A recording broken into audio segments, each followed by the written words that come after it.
This video contains news and analysis related to a recent terror attack in Kashmir. The content may include sensitive visuals and discussions that could be distressing to some viewers. Viewer discretion is advised. We strongly condemn all forms of violence and terrorism. The purpose of the content is solely to inform and create awareness based on verified reports. Top quality और consistent performance के लिए सिर्फ silver pump नाम याद रखना। পাকিস্তান সন্দিহান থাকলেও ভারত কিন্তু তার শক্তি প্রদর্শন করে চলেছে। এবার শক্তি প্রদর্শন ভারতীয় সেনার ইস্টার্ন কমান্ডের C-17 গ্লোবমাস্টারে এয়ার ল্যান্ডেড অপারেশনের মহড়া। ছবি দেখছেন এই মুহূর্তে C-17 গ্লোবমাস্টারে এয়ার ল্যান্ডেড অপারেশনের মহড়া চলছে, যুদ্ধের মহড়া চলছে, যুদ্ধে দ্রুত সেনা মোতায়েনের মহড়া ইস্টার্ন কমান্ডের।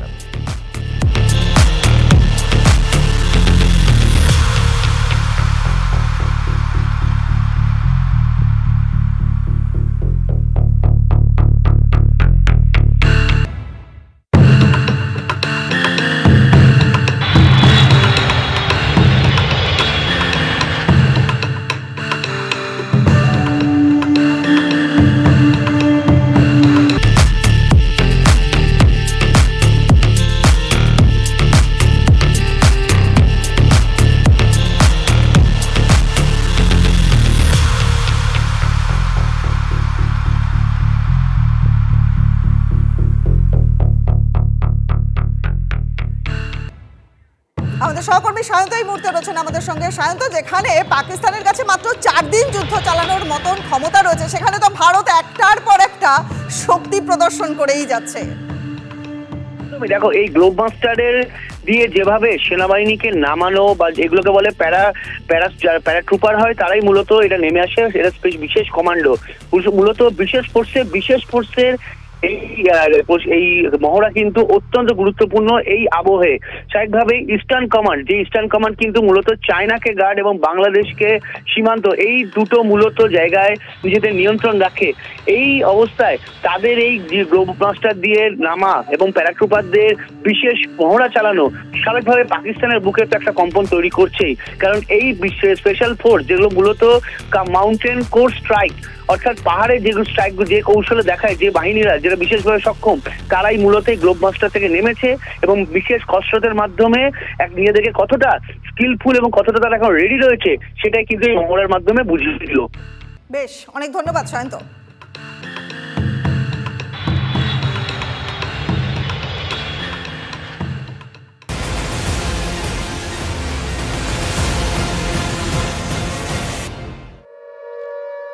একটার পর একটা ছবি আপনাদের সামনে আনছি, কারণ পাকিস্তানকে গুড়িয়ে দিতে সেনা কিন্তু প্রস্তুত। জল, স্থল, আকাশ, সেনা প্রস্তুত।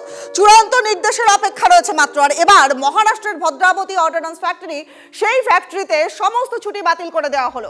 অফিসার এবং কর্মীদের ছুটি বাতিল করলো কর্তৃপক্ষ। যারা ছুটিতে ছিলেন তাদেরও অবিলম্বে কাজে ফেরার নির্দেশ দেওয়া হলো। অর্থাৎ বুঝতেই পারছেন, কাউন্টডাউন স্টার্ট হয়ে গেছে, প্রত্যাঘাত শুরু হয়ে গেছে। পাকিস্তানকে গুড়িয়ে দিতে সেনা সম্পূর্ণরূপে প্রস্তুত। চূড়ান্ত নির্দেশের অপেক্ষা মাত্র, শুধুমাত্র অপেক্ষা রয়েছে চূড়ান্ত নির্দেশের। এবার মহারাষ্ট্রের ভদ্রাবতী অর্ডিন্যান্স ফ্যাক্টরিতে সমস্ত ছুটি বাতিল করে দেওয়া হলো। অফিসার এবং কর্মীদের ছুটি বাতিল করলো কর্তৃপক্ষ। ভদ্রাবতী অর্ডিন্যান্স ফ্যাক্টরিতে তৈরি হয় মূলত ক্ষেপণাস্ত্র, আর এই ফ্যাক্টরির সমস্ত ছুটি বাতিল হলো। অফিসার কর্মীদের ছুটি বাতিল করে দেওয়া হলো কর্তৃপক্ষের তরফ থেকে। যারা ছুটিতে ছিলেন তাদেরকেও অবিলম্বে কাজে ফেরার নির্দেশ দেওয়া হলো। তাহলে বুঝতেই পারছেন যে প্রত্যাঘাত যেমন শুরু হয়ে গেছে, তেমন পাকিস্তানকে গুড়িয়ে দেওয়ার জন্য সেনা সমস্ত রকম প্রস্তুতি তুঙ্গে করে রেখেছে।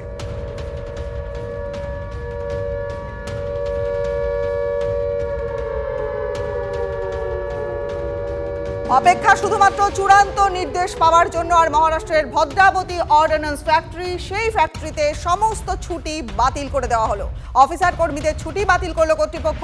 যারা ছুটিতে ছিলেন তাদেরকে অবিলম্বে কাজে ফেরার নির্দেশ দেওয়া হলো। হামলার জন্য সেনা প্রস্তুত। জল, স্থল, আকাশে সেনা প্রস্তুত। পাকিস্তানকে গুড়িয়ে দিতে প্রস্তুত ভারত। চূড়ান্ত নির্দেশের অপেক্ষা রয়েছে, শুধুমাত্র অপেক্ষা চূড়ান্ত নির্দেশের, এবং সেজন্য সমস্ত প্রস্তুতি সেরে ফেলছে ভারত। মহারাষ্ট্রের ভদ্রাবতী অর্ডিন্যান্স ফ্যাক্টরির সমস্ত ছুটি বাতিল হলো। অফিসার কর্মীদের ছুটি বাতিল করলো কর্তৃপক্ষ।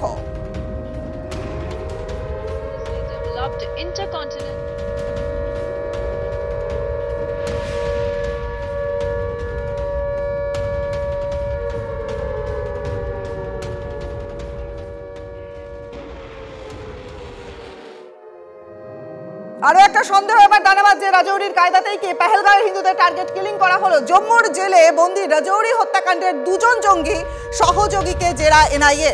হত্যাকাণ্ডের পর কোন পথে পালালো জঙ্গিরা? জেল থেকে এই জঙ্গিদের গা ঢাকা দিতে সাহায্য নিসার আহমেদ এবং মোস্তাক হোসেনের। নিসার মুস্তাকের সাহায্যেই রাজৌরিতেও হামলা চালিয়েছিল জঙ্গিরা। 2023 সালের 1 জানুয়ারি রাজৌরিতে জঙ্গি হামলা হয়, মৃত্যু ঘটে 4 জনের এবং ওই হামলাতেও নাম পরিচয় জিজ্ঞাসা করে হিন্দুদের গুলি করা হয়, মানে বেছে বেছে হিন্দুদের গুলি করা হয়। রাজৌরি এবং পেহেলগাঁও হত্যাকাণ্ডের যোগসূত্র আছে কিনা তদন্তে এনআইএ। এই মুহূর্তের বড় খবরে আমরা নজর রাখছি, কারণ রাজৌরির কায়দাতেই কি পেহেলগাঁওয়ে হিন্দুদের টার্গেট করা হয়েছে কিনা সেই প্রশ্ন উঠছে।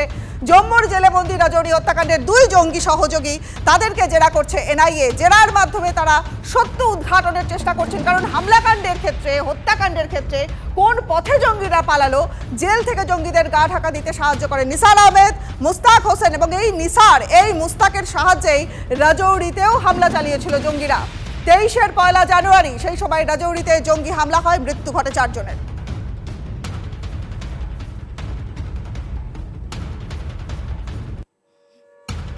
পেহেলগাঁওতে বেছে বেছে হিন্দু নিধনের 13 দিন পার হয়ে গেল, এখনো পর্যন্ত অধরা রয়েছে কিন্তু জঙ্গিরা। 26 জনকে খুনের পরে কাশ্মীরেই লুকিয়ে রয়েছে মুসা এবং তার সঙ্গীরা।